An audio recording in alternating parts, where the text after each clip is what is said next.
আরে মদন দা, তুমি এতদিন কেন বলো দিন স্কুলে আসছো না? আরে লেওরা ফসকে, তোর চোখে কি ফোড়া হয়েছে? শালা আমাকে দেখতে পাস না? আমি পার ডেতে স্কুলে আসি, তুই তো শালা আসিস না। তোমরা দুজনে বাজে বাজে কথা বলছো কেন স্কুলের মধ্যে? আরে শালা লেওরা, শালা ফসকে শালা বেশি কথা বলে। শালা আমি নাকি স্কুলে আসি না, পার ডে আমি স্কুলে আসি, ও শালা বোকাচোদা আসে না, শালা আমাকে বলছে শালা নাকি স্কুলে আসি না। তো মদন দা, কালকে যে পড়াটা দিয়েছিল আজকে কি পড়ে এসছো নাকি? আরে লেওরা ফসকে, তুই পড়ে এসছিস? কালকে যে পড়াটা দিয়েছিল আমি কি না পড়ে এসে আমি বলছি আমি পড়ে এসেছি। লেওরা যা পড়ে এসছিস সেটাই বলবি। স্যার আসলে সে প্রশ্নটা করবে, উত্তরটা দিয়ে দিস। এই স্যার আসে।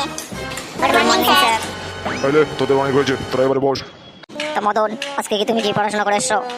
স্যার আমি তো পড়া তো করে এসছি। তুমি কি পড়া করে এসছো? স্যার কালকে যে পড়া দিয়েছিলেন সেই পড়াটি আমি করে এসছি। আরে ফসকে, তুই এক সাইডে বসে তোর খবর কি রে? তোর কোনো উত্তর নেই, তুই কোনো কিছু বলছিস না কেন? তোর কি হয়েছে এমন? স্যার আপনারা দুজনে যখন কথা বলছেন আমি তখন আর কি বলবো, আপনারা গল্প করুন, আমি তারপরে বলছি। আরে ফসকে, তুই এটা কি বললি? আমরা দুজন গল্প করছি? স্যার না না, আমি ওরকম কিছু বলতে চাইনি।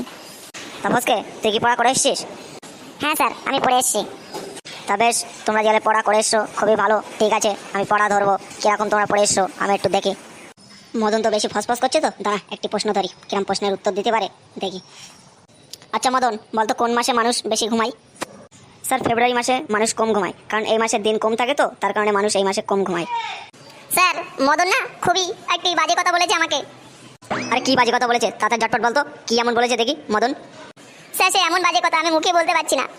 আরে মুখে আজকাল বলতে পারবি না, তাহলে কেন বলতে যাচ্ছিস? আরে মদন, তুই এখনো কেন দাঁড়িয়ে রয়েছিস? স্যার আমি কি বসতে পারি? তুই এখনো না বসে এখনো বলছিস আমি কি বসতে পারি? আরে ফসকে, তোকে একটা আমি প্রশ্ন ধরবো, প্রশ্নের উত্তরটি দিবি। স্যার আপনি যে প্রশ্ন ধরবেন আমি সেই প্রশ্নের উত্তর দেওয়ার জন্য প্রস্তুতি আছি, আপনি একবার বলে ফেলুন, আমি উত্তর দেওয়ার জন্য প্রস্তুত। তো ফসকে, ধর এক জায়গায় তিনটে ঘর আছে, তো তিনটে ঘরের মধ্যে তোকে একটি ঘরের মধ্যে ঢুকতে হবে। সেই ঘরের মধ্যে প্রথম ঘরটির মধ্যে দাও দাও করে আগুন জ্বলছে। দ্বিতীয় ঘরের মধ্যে বন্দুক ছুরি নিয়ে ডাকাতের দল দাঁড়িয়ে আছে। তৃতীয় ঘরের মধ্যে 3 মাস ধরে খায়নি সিংহ এরকম বাঁধা আছে। তার মধ্যে কোন ঘরটির মধ্যে তুই ঢুকবি? স্যার আপনি যে প্রশ্ন করেছেন এর তো উত্তর তো খুবই সহজ, আমি তৃতীয় ঘরটির মধ্যে ঢুকবো, কেন 3 মাস ধরে সিংহ তো খাইনি, সে তার কারণে সে মারা গেছে, সে তার কারণে আমি সে তৃতীয় ঘরটির মধ্যে ঢুকবো। বাহ ফসকে, তুই হেভি উত্তর দিয়েছিস, থ্যাংক ইউ। তোর উত্তর শুনে আমি খুব খুশি হলাম। তো মদন, তোমাকে আরেকটা আমি প্রশ্ন করবো, প্রশ্নের উত্তর দিতে পারবে তো? হ্যাঁ স্যার, আমাকে বলুন, আমি উত্তর দিতে আমি প্রস্তুতি। বাজারে গিয়ে আমরা কোন জিনিস আমরা নিয়ে আসি, সে জিনিস রান্না করার জন্য, জিনিসটা রান্না করি ঠিকই কিন্তু আমরা খাই না, তাকে আমরা ফেলে দিই। স্যার উত্তর হলো তেজপাতা। তেজপাতা আমরা রান্না করি ঠিকই কিন্তু আমরা খাই না, আমরা ফেলে দিই। বাহ বাবা মদন, তুই ঠিক উত্তর বলেছিস। মদন, তোমাকে আরেকটি আমি প্রশ্ন করছি। হ্যাঁ স্যার বলুন। তো মদন, ধরো একটি গাছে 4টি পাতা আছে, তার মধ্য দিয়ে 3.5টি পাতা খেয়ে ফেলেছে, তাহলে আর কটা পাতা থাকবে? ধরো 4.5টে পাতা আছে, তার মধ্যে দিয়ে 3.5টে পাতা যদি খেয়ে ফেলে, তাহলে আর কটা পাতা থাকবে? কটা পাতা থাকবে? স্যার সাড়ে মানে তো গরুকে বোঝায়, তো গরু যদি 3টে পাতা খেয়ে ফেলে তাহলে একটা পাতা থাকবে। বাহ মদন, তুমি ঠিক উত্তর দিয়েছো।